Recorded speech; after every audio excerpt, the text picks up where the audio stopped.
Okay, good morning. I'm really excited to be here once again. Before I participated in the SANS HackFest 2019, speaking about heap exploitation, more specifically Linux-based, ptmalloc, and we went really deep technical on how the heap works, the data structures, and with this knowledge, how to identify exploitation opportunities on the heap. Now we won't go too theoretical about smart fuzzing, which is the talk today. I'm going to have a more practical approach to fuzzing. And in my personal experience, what are the things that have worked in a really practical manner into uncovering 0 days in popular products. I'm going to be mainly speaking about AFL and different other type of fuzzers, depending on what you want to do and how do you improve that. But also, how do you identify or how do you select the target you want to fuzz? If you're someone that have already tried fuzzing and haven't been able to discover 0 days, or if you're just starting, this talk will be really beneficial to you. Before I begin, I would like to speak to introduce myself. Huascar Tejeda, I'm from Dominican Republic. I have over 20 years of experience in software development with a special focus on cybersecurity, because that's one of my passions. But I think when I started at the age of 13, developing code in assembly compose and having a lot of fun with that, and C, we didn't have so many labels as today. So we were just curious people trying to break things in a good way and building things as well, making good use of technology. But in my personal opinion, hacking is just a mindset, or it is a mindset, and that can be applied to any areas of your life. In my case, the past 10 years I've been involved really deeply into the business world, in entrepreneurship, hacking the business code as well. But other aspects of life like arts, music, I like playing guitar, and I'm a technical scuba diver. I'm from the Caribbean, so it's really nice to scuba dive there. But I also go really deeply technical into scuba diving, reaching 80 meters depth. And now my next goal is go 100 meters depth using, CCRs, closed circuit rebreathers and stuff. I also hacked being Latin dancing, bachata and merengue. So that's also fun. I'm co-author of the Great Hat Hacking 6th edition. Most of the chapters related to Linux exploitation, I wrote them.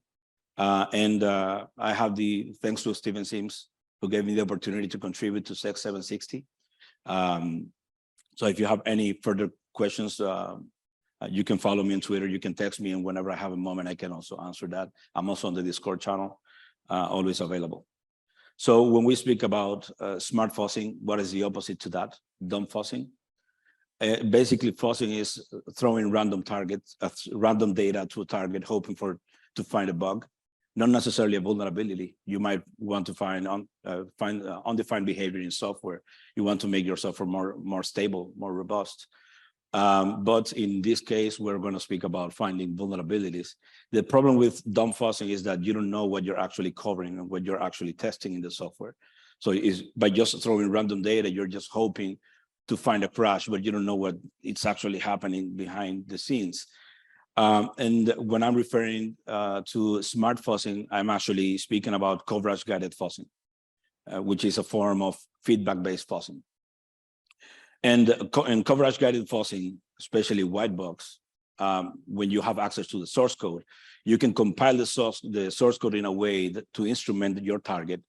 And basically what you're doing is adding some structures, very, very small structures, to the different basic blocks of the program in order for the fuzzer to know what is the code coverage it's actually getting with a particular test case. So whenever the fuzzer gets an input, send it to the target, these inputs, the fuzzer will know which areas of the code were actually covered.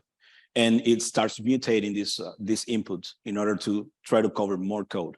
And it's similar to like in pen testing, you have your attack surface. The more attack surface you cover, the more likelihood or probability for you to find bugs. Vulnerabilities is the same with fuzzing. The main idea is to try to cover as much code as you can in order to uncover any bugs that might lead to exploitation, which is what we want to achieve. There are two main forms of fuzzing, mutation-based and generation-based. In the mutation-based fuzzing, you know that certain input the program is expecting, and you can feed the fuzzer with this input as a base, and then it will start flipping bits and mutating the input, running it over and over in order to try to gain more code coverage. And also with this randomization, hopefully you will uncover a vulnerability. But on generation basis, a more critical approach where probably you're fuzzing a protocol that if you don't pass the input in a certain way, it wouldn't work. So what you're saying, what you're telling the fuzzer is, whenever you mutate the fuzzer, those specific bytes, don't change them because it's expecting them, and you can fuzz this. There are, of course, it can get really complicated in that sense, but that's the overall idea. And here, I wrote a really simple program. For those of you who have been into fuzzing, it's really familiar to you because it demonstrates how the code coverage is so effective. The idea is that the first byte needs to be an H, it needs to be HackFest, but it needs to surpass all these basic blocks and all these comparisons. So the fuzzer will start in a semi-random way with coverage-guided fuzzing, understanding which bytes or which blocks need to stay fixed in order to continue getting more code coverage. In this case, as you saw, it only took 10 seconds for the fuzzer to reach the abort. This abort for the fuzzer means that there's a potential crash. So we use that as an example. Now, which fuzzer to use? Since 2014, where Mikhail Zaleski developed or released American Fuzzy Lab, AFL, there has been many fuzzers that researchers have been writing. And what I've seen in my years of experience is that the best fuzzer could probably be the one you write for one specific task, for one specific purpose, depending on how the program behaves, and not necessarily using whatever is off the shelf and try to fuzz a target without understanding what you're doing, hoping to find a crash. I'm not saying that this wouldn't be possible, because fuzzing is non-deterministic, so there's a probability that you might find a crash. But the main idea is to understand what you're doing, understand your target in order to start fuzzing. Those are the ones I normally use on a day-to-day when I'm doing vulnerability discovery. AFL++, for instance, is a community fork of AFL that has been actively maintained. It's really advanced, and it allows you to extend it in multiple ways. But there are others like LibFuzzer, which falls in the LLVM umbrella, that is actively used by OSS Fuzz. For those of you who don't know, the OSS Fuzz is a Google project that basically their main objective is to try to do CI/CD in popular open source projects. So they actually have a reward program for researchers who identify a large open source project that has not been actively been fuzzed by OSS Fuzz. And if you write this harness and you connect it and to their CI/CD program, then you can get rewarded as well. But the thing is that if you don't know what you're doing and you try to compete against that, it's less likely for you to find bugs. There are other forces like for fuzzing kernel modules and drivers like Syscaller, KAFL. There's a particular one that I liked a lot. It's a paper called Fuzzer in the Middle. I liked it a lot because it is focused on fuzzing client-server applications, which to me is one of the things that I focus the most when I'm doing fuzzing, because they are the hardest. Sometimes when you want to fuzz a client-server application, you know, the bootstrap of the server might be too long, and you cannot just throw random test cases to it. You need to deal with parallel processing. You know, fuzzing in general doesn't like so much child processes.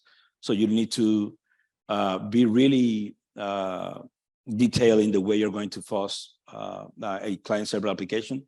But in the case of fostering in the middle, in this paper, what the author did was use snapshot fuzzing. And basically what it does is it loads the target, the client and the server. You can fuzz actually both at the same time. And whenever the server expects an input from the client, it will create a snapshot on the client side using Creo. And whenever the fuzzer, the client sends the packet or the test case, it will analyze what happened with using a coverage guided fuzzing, and it will just drop the snapshot and recover. And then it can continue throwing targets in a really fast speed and in a multi-threaded way as well. On the background of this slide, there's a screenshot of the fuzzingsurvey.org. On this website, you can see a hierarchical database of fuzzers. And being AFL one of the first, from there, many people have modified and created new fuzzers for different purposes. But how do you know if your own fuzzer is better than a specific one or something as flexible as AFL++? You can use the FuzzBench. It's also a Google project where you can use to benchmark your fuzzer or your custom mutator against the rest and see which one stands the best. And then you can use that in your fuzzing campaign. Now, one of the most important things in fuzzing is crafting a harness. The harness is the interface between the fuzzer and the target program you want to test. So I've seen many mistakes on beginners just writing whatever they or loading a binary and trying to open a file. This is too slow, probably. It will take so much time for you to find bugs or to gain more code coverage. For instance, if you grab a target like T-Shark from Wireshark, and you try to read pickup files, and each pickup file will be a test case. The problem is that this T-Shark also has dissectors. And yeah, if you don't tell the fuzzer what you want to fuzz, it will try to dissect absolutely everything, not only the core of the T-Shark, but also each dissector, which are like separate modules. And then you probably won't be too successful into finding vulnerabilities because the fuzzer will continue growing the test cases, and maybe you won't get any effect as you would like. So another thing that you can do if you select a target you want to fuzz is to leverage the community, search out there to see how others are doing. But as one thing I can tell you is that fuzzing it's not meant to replace manual testing. So when you are in the process of creating your harness, you need to do your homework and understand your target correctly. If it's white box fuzzing is easy because you have access to the source code, but you need to understand what you want to fuzz. If it's black box because you only have the binary, it is a good practice to do your static analysis and your dynamic analysis and understand your target. And with this knowledge, then you can write an efficient harness to start fuzzing. It's like orchestrating the fuzzer into what areas of the code you want to test. How to select the targets, especially if you want to begin this journey on vulnerability discovery. There are multiple sources that you can use to look for interesting targets to fuzz. Mainly when the program is really complex in terms of modifying user inputs like parsers or compression algorithms or protocols. Those are normally really good targets to fuzz. No target is big enough, and people might say, I've heard this people say that they don't want to fuzz a browser because there are many active vulnerability researchers trying to fuzz the same target. Maybe I won't find anything, and people start getting these doubts. But in reality, as I said before, this is a probabilistic thing. So since it's not deterministic, if you do something different than the rest, there's a probability that you will find bugs as well. Another really interesting resource is the Fuzzer Introspector. This project, what does is gets all the projects that are currently being fuzzed by OSS Fuzz actively, and it would generate a code coverage report. on how well the harness was done, probably, but also on the inputs that have been passed into the target. And you can learn from that. You can go to the OSS project on GitHub, read their harness, try to improve it. And this could give you really good chances to find 0 days. Other tools, I mean, I didn't specify GraphQL here, but certainly that would help a lot into finding potential vulnerable software or functions that you think need to be covered by your fuzzer. But by doing simple searches on GitHub could help you identify interesting targets to fuzz. Like if you want to fuzz a zip server, you can search zip server that has been developed in C or C++. If you want to focus on covering memory corruption bugs, for instance. But also the Coverity Scan has over 8,000 open source projects. And what they do is doing automatic static analysis and giving everyone the report. So you can start looking for open source software you may want to target, read this report, and this could be a really good opportunity for you to instrument your harness correctly in order to make your fuzzer target these potentially vulnerable functions. Okay, now that we selected our target and that we created a harness, we understand what we're doing, it is time for us to launch the campaign. And if you want to be serious in fuzzing, you need to use parallel fuzzing. You need to use multi-core. Otherwise, it will be, like I'm not going to say doing nothing, but it's going to be really little. The other thing is that AFL was not meant to be multi-threaded by default. It has some utilities, like you can launch master nodes and slave nodes.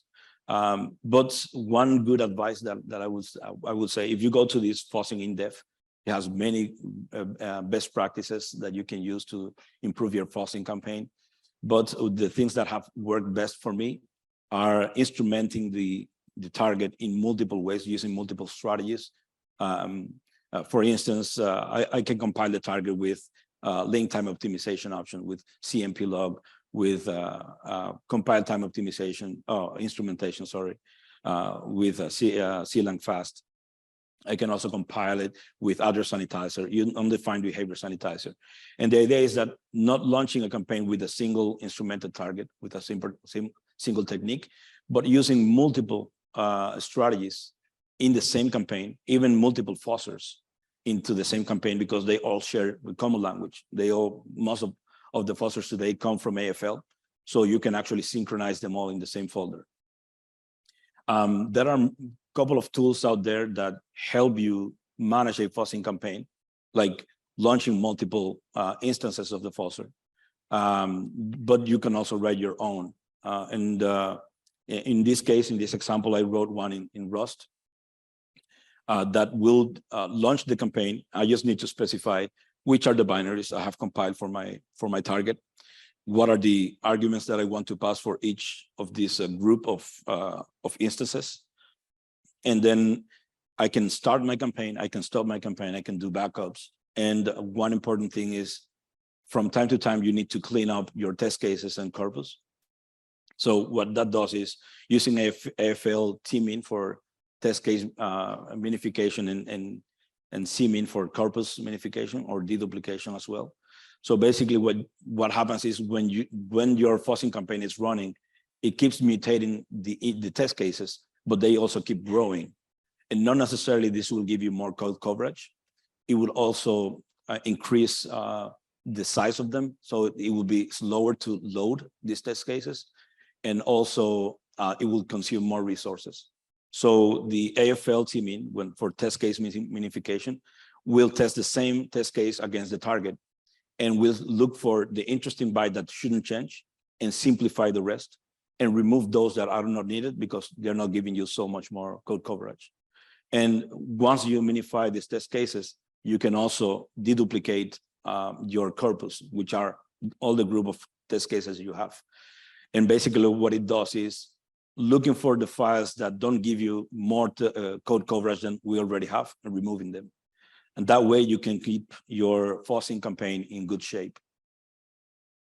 But now that we launch our fuzzing campaign, how do we know what's happening behind the scenes? So there's a really powerful tool called AFL-COF that uses GCOF, LCOF, and GenHTML to generate reports on how well the fuzzer is doing in terms of code coverage. So you basically have your target, and you specify your test case folder. And what it does is it starts running and counting how many passes on each block of code the fuzzer is actually covering. This is really important because it will help you fine-tune your harness, but it will also help you. Let's say your harness is correctly written, but maybe there are some portion of the code that the fuzzer haven't explored yet. What you can do is improve your inputs. So you can build a new input that the program is expecting, throw it at the fuzzer, and immediately will start covering more code and improving the chances of identifying vulnerabilities. One good example I can give about this, a few years ago, I was fuzzing DNS mask, and I left it running for a couple of days. I was actually reviewing everything, but I missed something really important, and it's that at compile time, you needed to enable IPv6 support. Otherwise, the fuzzer wouldn't even explore that because it is a macro. So all this code was dead to the fuzzer. As soon as I saw that, thanks to AFL-COF, I stopped my campaign, recompiled my targets, enabled IPv6 support, and relaunched the campaign, and I started covering more code, which is the main importance here. Okay, so now that we have successfully covered more code, let's say we found 2,000 crashes. This is a really good problem to have because we are actually finding something. But the thing is, how can you manually analyze all these crashes in order to see if there's actually an exploitation opportunity here? So there are a couple of tools that will help you automate this task. AFL Triage is one I use the most, and it's a really simple tool developed in Rust as well that uses GDB in order to create some type of call graph, and also creates a signature for each of these crashes, and it deduplicates all these crashes. So this 2,000 might be only 2 unique crashes. So you can focus on those 2 crashes and start understanding if there's an exploitation opportunity here. One thing I've seen throughout the years, I've been focused almost all my life in exploit development and not necessarily vulnerability discovery. Before, I used to do a lot of static analysis and dynamic analysis to discover vulnerabilities in general, but my passion has always been exploit dev. But what I've seen in the past few years is that most of the vulnerability discovered today might not have capabilities in terms of exploit development. So all the reports you see are just crashes, and they just say it's a denial of service. They report that because they want a CVE and popularity. But I've seen many targets that people claim they are only denial of service, but they're actually exploitable.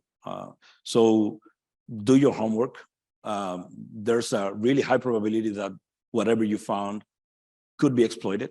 But if it can't be exploited and it's an open source project, I also recommend to understand it in detail and to do your pull request and patch. Help the community by patching the target in case it's not exploitable at all. I mean, you'll still get your CVE, but you're also helping out making things safer or more secure. So on the title of this talk, I spoke about 8 vulnerabilities in a week. Those are the 8 vulnerabilities I discovered in 1 week. And the same process that I described here, the more you do this, the faster you go, and you can start launching multiple campaigns in parallel using more hardware. But they're all really interesting. So Mata DNS caught my eye. I mean, I liked this bug, but the OpenCV is also the TensorFlow one is also really nice.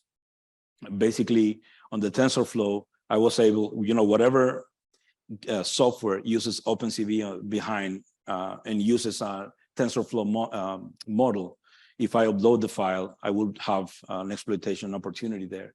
I actually tested this against Google Colab because they also use the same version of OpenCV behind. I actually reported this as well. But I'm gonna just speak about the Mata DNS integer overflow because it follows the same concept I described in this talk.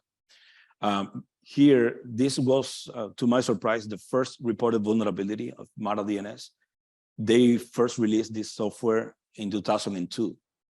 And, you know, on their website, they say, yes, it's bug-free since its first release. And the bug was really interesting to find as well, because if you throw the fuzzer, even if you write a good harness, the mutator won't probably help you getting more code coverage because of the nature of DNS protocol and the way also they develop this. But in this case, I had to write a custom grammar mutator. And what it does, as I spoke at the beginning of generation-based fuzzer, is for those of you who know how DNS works, when you query a domain, it's not a string, right? So let's say we want to query an address record for sans.org. So it's gonna be 4 sans 3 org. But if you let the mutator try to come up with crazy domains and subdomains following the same protocol, it's gonna take a long time for it to find matches and keep covering code. So what you do is you write a grammar respecting the protocol, respecting the RFC, and maybe the implementation itself, they made mistakes and they didn't follow the standard. You can start finding vulnerabilities there. But here, we started, the fuzzer started generating valid queries. And on the last line of this screenshot was the vulnerability. It was actually saying length is equal to RD length minus R data. Here's more specifically. So what the fuzzer found at first, of course, when you see the trigger, it's a huge file, but once you start understanding the vulnerability and try to exploit it, you learn what has actually happened behind. So the vulnerability is triggered by sending the server an answer packet, not a query packet, of a TXT record. And as you can see here, the RD length is 0, but the R data is 8 bytes. And after this calculation of length is equal, length is equal to RD length minus R data, the result is -8. But if you see on the unpatched code, they actually say if the length is equal to 0, break. But in this case, length was equal to -8. So the code continued working. And they tried to create a string using JS create. And this string resulted in a malloc -3 because they were also varying in significance. So an integer, malloc is expecting an unsigned integer, and this is converted into this long number. This is the one that tried to be allocated, but since it couldn't, of course, it crashed. But if you can do some advanced heap feng shui, you'll be able to get a code execution as well on this vulnerability. So that's it. I hope you have enjoyed and learned from this talk. And we're done. Yep. Thank you. Great, thank you, Huascar. So we have a few minutes for questions. If you do have questions, go ahead and get them up on Discord in the appropriate channel, and I will ask Huascar. And then I will introduce our final talk before our lunch break coming up shortly. But one talk I got DM'd was about, with the days of seeing 41414141 in the registers when you get a crash being behind us in most cases, how do you go about triaging a crash to actually understand if it's exploitable? Well, that's a really good question. I would say, I mean, in my experience, there's a lot of intuition in place because we have done this for many years. But I think if you understand correctly how exploitation works, I mean, it's a really deep and long answer, I would say. But understanding the code, I mean, you need to have some knowledge on exploit depth to identify opportunities for exploitation, but also bypassing mitigations depending on the OS. It can get really complicated. But what I would say in terms of fuzzing is that today it is a lot harder for us to find bugs manually as before, and we need help of the fuzzer, fuzzing in the smart way in order to uncover these bugs and try to exploit them. Yeah, totally. And you'll hear a lot of people say like finding bugs and getting crashes is the easy part.